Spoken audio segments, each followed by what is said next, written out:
আমরা আজকে কি শিখবো? Auto blend. হ্যাঁ, এইখানে দেখেন এইটুকু জায়গাতে আমি ওই বোর্ডটা সেট করব। ঠিক আছে, তো এইখানে যেহেতু আমার আরেকটা ব্যাকগ্রাউন্ড দেওয়াই আছে, তো সেক্ষেত্রে আমি কি করবো, এটা লাসো টুল দিয়ে কেটে নেব।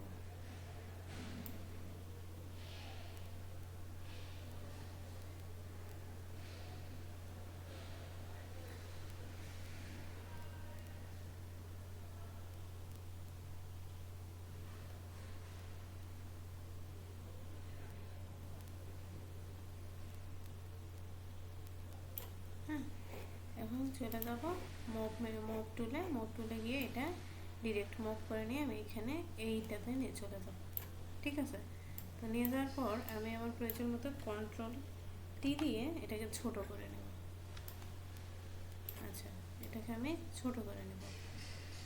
এটাকে আমি ঠিক এই পর্যায়ে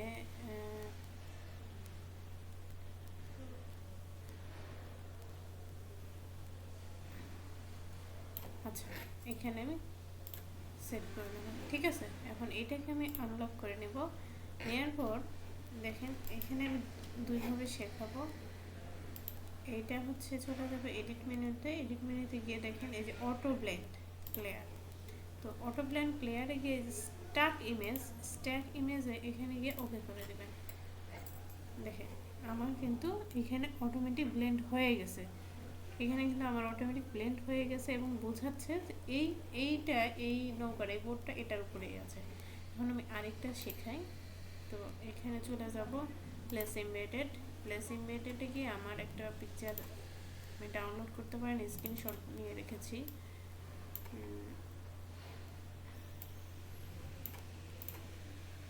এইটা, হ্যাঁ, এইটা এই এইটা হচ্ছে আমি এখানে সেট করব। আমি দুইভাবে দেখাচ্ছি। তো এটা সেট করার জন্য দেখেন এটা হচ্ছে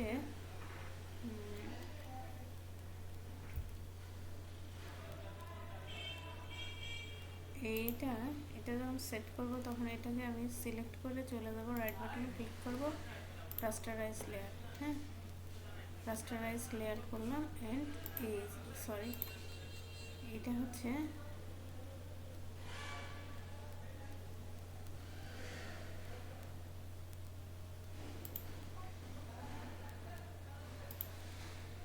দুটাকে সিলেক্ট করে নিলাম, চলে গেলাম অটো ব্লেন্ডে, যারপর স্ট্যাক ইমেজ। দেখেন এখানে দুইভাবেই আমি আপনাদের শিখিয়ে দিলাম, একটা হচ্ছে ল্যাসো টুল দিয়ে কেটে শিখাইলাম, আর একটা হচ্ছে আমি রাস্টারাইজ লেয়ার মানে এখানে হচ্ছে আমি জাস্ট শুধু রাস্টারাইজ করার পর ঠিক যতটুকু আমার কেটে নেওয়ার দরকার সে ঠিক ততটুকুই কেটে নেবে। বাট আগের যেটা রাস্টারাইজ করি নাই সেটা হচ্ছে আমার এখানে ওয়াটারের কালার দুই রকম ছিল এবং দুইটা মোটামুটি ম্যাচ করছিল, যার কারণে আমি একটা লাসো টুলতে কেটে নিয়েছি। তো হয়ে গেল আজকে অটো ব্লেন্ড টুলের কাজ শেখা।